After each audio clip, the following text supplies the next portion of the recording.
Nós estamos num momento muito delicado da história do nosso país.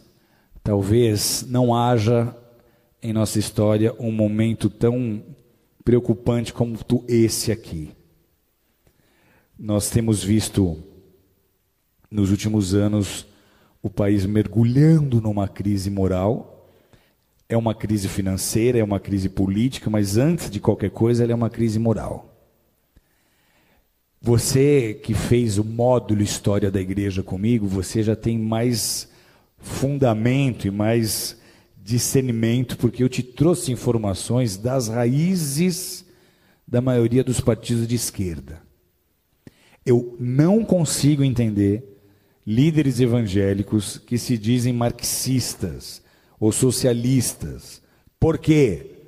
Eu já contei essa história aqui inúmeras vezes. Eu sou descendente de russos e polacos que fugiram da Revolução Comunista em 1917. O meu avô chegou aqui no Brasil 2 anos antes. Meu bisavô, já crente, correu de lá. Por quê? Porque essa revolução, ela implantou o comunismo em muitas nações, como Polônia, como Ucrânia, como Romênia, entre muitas outras, e simplesmente eliminou, extirpou, extinguiu as religiões onde quer que essas nações estejam sendo dominadas. Eles prenderam pastores e eles mandaram pastores para Sibéria para morrer de frio, para serem torturados e morrerem congelados. O bloco da União Soviética, ele mergulhou numa densa treva espiritual, numa densa escuridão espiritual por 70 anos. Você chega na Rússia hoje e tenta pregar o evangelho, as pessoas não têm ideia nem de que seja Jesus. E essa filosofia é a filosofia que move todos os partidos de esquerda. Os ideais desses partidos são os mesmos ideais de Karl Marx, são os mesmos ideais de Engels. Na loucura das suas ideias revolucionárias, eles começaram a pregar e a ensinar que a desigualdade social que eles deveriam combater começa na família. Eles começaram a dizer que antigamente, se você lê a literatura que fundamenta as ideias desses partidos, eles começaram a pregar que a desigualdade social ela começa na família, porque lá atrás, segundo eles, quando nós viemos dos macacos, não havia marido e mulher. Todo homem era de toda mulher era de todo homem, e os filhos não eram de ninguém, os filhos eram de todos, como os animais, e todos dividiam e compartilham tudo aquilo que eles tinham. E aí alguns mais espertos resolveram plantar em maior quantidade, ter um gado em maior quantidade para ter uma maior provisão, e para isso eles precisavam de gente trabalhando, e aí eles começaram a tomar mulheres para eles, gerar filhos para colocar como escravo no trabalho. Então eles dizem, a família é a culpada da desigualdade social, e essa é, queira você acreditar nisso ou não, a raiz que movimenta tantas ideias e tantos projetos de lei que tentam sendo aprovados, tentam se aprovar no Brasil, com a intenção de destruir a família tradicional, de destruir a família modelo judaico-cristã. Esses são os partidos, amados, que estão imputando na educação as cartilhas de gênero sexual, como nós temos vendo, de ideologia de gênero. Esses são os partidos que estão apoiando os direitos humanos, como vocês têm visto, que apoia muito o direito do bandido, do assassino, mas não quer saber da vítima. E eles transformaram, nesses anos que estiveram o governo, o Brasil no país que nós somos hoje. Não só mergulhado em crise moral, mas financeira. E por que é importante nós nos posicionarmos agora? Porque de tudo que você já viu, que já veio à tona do que eles fizeram nesses 13 anos, que só comprovou um desgoverno. Porque o compromisso desse bloco não é com a nação brasileira. Eles nem usam a bandeira do Brasil, eles usam bandeiras vermelhas. Por quê? Porque lá em 81, o nosso ex-presidente Lula se juntou com Fidel Castro, eles formaram o Foro de São Paulo. O Foro de São Paulo tinha o ideal, lá em 81, de transformar todas as nações da América Latina em nações socialistas, em nações comunistas, e eles conseguiram então unir essas nações e edificar uma espécie de União Soviética na América Latina. Parecia uma ideia utópica, só que olha a que ponto eles chegaram. Então, para esses grupos e para essas lideranças, o objetivo é transformar o Brasil em parte de um Estado maior, essa América Latina comunista. Eles querem que em todas as nações da nossa América do Sul, da nossa América Central, ocorra o que está acontecendo hoje na Venezuela. E esse seria o caminho se nós não tivéssemos vivido as interrupções que nós vivemos. Por que é um desgoverno? Porque os nossos presidentes passados não governaram com o interesse de beneficiar o Brasil, mas eles usaram dos nossos próprios recursos para construir porto em Cuba, para ajudar países na Bolívia, para ajudar países que têm a mesma mentalidade que eles. Então, se nós permitirmos que um partido qualquer de esquerda, com essa mente e com esse coração, suba ao poder mais uma vez, o Brasil não vai resistir. Vocês estão entendendo o que eu estou dizendo? O Brasil não vai aguentar. Financeiramente vira caos. Vira caos, porque a economia para estar ativa, ela depende de investimento externo. Os investidores não vão botar dinheiro num país em que eles não têm confiança, ok? Então, se sobe um líder de um partido desses e ele tenta botar um bom ministro da Fazenda para tentar convencer os investidores de que tudo vai dar certo, isso não vai funcionar. Vocês estão entendendo ou não? Então, vira caos. A grande preocupação qual é? Se esse governo agora, essas eleições agora, sobe um partido como esse, a crise que nós estamos vivendo, ela é tão séria que a gente teme de verdade até uma revolução, porque vai ser muito fácil as pessoas do centro, oeste, sul e sudeste não aceitarem esse governo. Vai ser muito fácil nós começarmos a ver manifestações políticas sérias, vai ser muito fácil a população começar a exigir uma intervenção militar. Uma intervenção militar era um assunto nem cogitado em rodas de bar há 2, 3 anos atrás, mas hoje está se tornando um assunto em pauta, porque se nada acontecer, amados, alguém aqui conhece alguém que morou na Venezuela, que veio da Venezuela? A Venezuela, até muito pouco tempo atrás, era um país próspero. Eles têm petróleo. Sabe o que falta hoje na Venezuela? Falta papel higiênico. Sabe o que aconteceu há 4 anos atrás? Eu estou numa sauna, no Vale Nevado, conversando com um venezuelano que tinha ido esquiar. E ele conta, a Venezuela está faltando papel higiênico. Isso há 4, 5 anos atrás. E eu falo, mas como é que começou isso? Ele fala, começou como está acontecendo com o Brasil. Começou trazendo médicos de Cuba. Então, tudo que eles fizeram na Venezuela, eles iam tentar fazer no Brasil.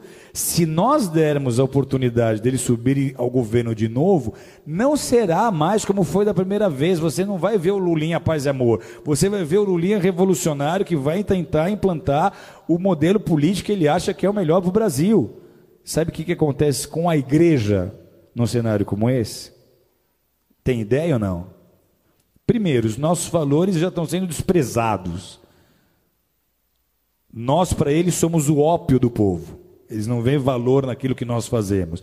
O marxista raiz, ele é ateu. O evangelho para ele não significa nada. Ok? Então, para a igreja, esse é o pior cenário possível. Deus está no controle, sempre esteve e sempre estará. Mas a gente transforma uma nação com oração e com consciência na hora de votar. Amém? Então, o que eu disse ontem aqui? Votem nos candidatos que vocês simpatizarem, que vocês acharem que tenha a sua representatividade, mas que sejam honestos, que sejam ficha limpa, porque não vai ter mudança se vocês continuarem votando nas mesmas pessoas, ok? Está na hora de renovar, procura avaliar quem que você vai votar, se vale a pena, está envolvido em escândalo, não está, comprovadamente roubou, não roubou, é corrupto, não é corrupto. Vote só em quem é ficha limpa. Que mais? Pela primeira vez nesses anos todos, nós temos um candidato que realmente tem chances concretas de interromper esse ciclo.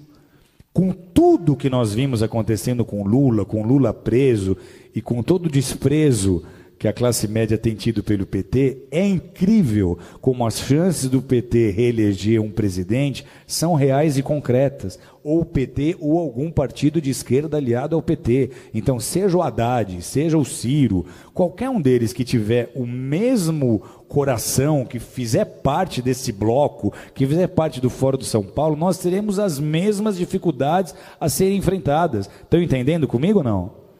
Então, o que eu quero que vocês considerem? É a primeira vez em todos esses anos que a gente tem um candidato de direita de verdade, que pode não ser o melhor preparado, pode não ser o mais inteligente, o mais sensível, o mais polido, o que tem a melhor oratória, mas é o único que tem a chance de interromper esse plano de governo eterno que os partidos de esquerda sonham em construir, ok? Se você não decidir o seu voto, eu te convido a avaliar o que você vai fazer, porque o que eu estou vendo é uma certa divisão entre os evangélicos. Um quer votar no Alckmin, um quer votar na Marina, outro quer votar no Cabo Daciolo, outro quer votar... E a gente não está percebendo a gravidade da situação. Amém? Geraldo Alckmin é meu amigo, gosto dele, confio nele, gostaria de estar podendo apoiá-lo, mas infelizmente ele não mostrou expressão até agora. E o que fez ele perder muitos votos dos evangélicos? Ele era um católico que era pró-família, mas nessa eleição ele resolveu abraçar grupos LGBT e correu na internet, correu em grupos de lideranças de pastores, fotos dele abraçado com lideranças LGBT. Então não são os meus valores, não vai me representar. Eu estava numa mesa com 6 grandes líderes e todos foram unânimes. Não tenho mais como apoiar e andar junto, porque ele não tem posição. Ele quer agradar todo mundo e não vai agradar ninguém. Marina Silva, ela já esteve aqui na igreja, eu gosto dela, ela é uma mulher de Deus, só que é uma melancia, é verde por fora e vermelha por dentro. A base dela é socialista, é essa, ok? Ela anda junto com missão integral, ela anda junto com a teologia da missão integral, com a teologia da libertação, que é o equivalente ao socialismo / comunismo na igreja católica e na igreja protestante. Ok? E, amados, não vai ter muita mudança. Então, quem que vai mudar? Alguém que realmente represente os nossos valores. Marina tinha tudo para ser essa pessoa, mas ela falhou em não se posicionar em assuntos importantes para nós. Então, ela também foi na linha de vamos agradar a todos e colocou de vício um maconheiro, um pró-drogas. Então, como é que a gente vai entrar nessa barca? Então, quem que sobra? Quem que sobrou? É o único candidato que está tendo chance realmente de mudar o cenário desse país. Não é o mesmo, não é o melhor preparado. Concordo, não é.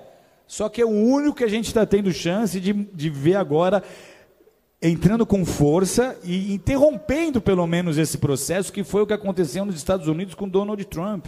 Amém? Olha como a mídia perseguiu Donald Trump. E quando eu vejo quem são os inimigos do Bolsonaro, eu falo, eu estou escolhendo o cara certo para votar.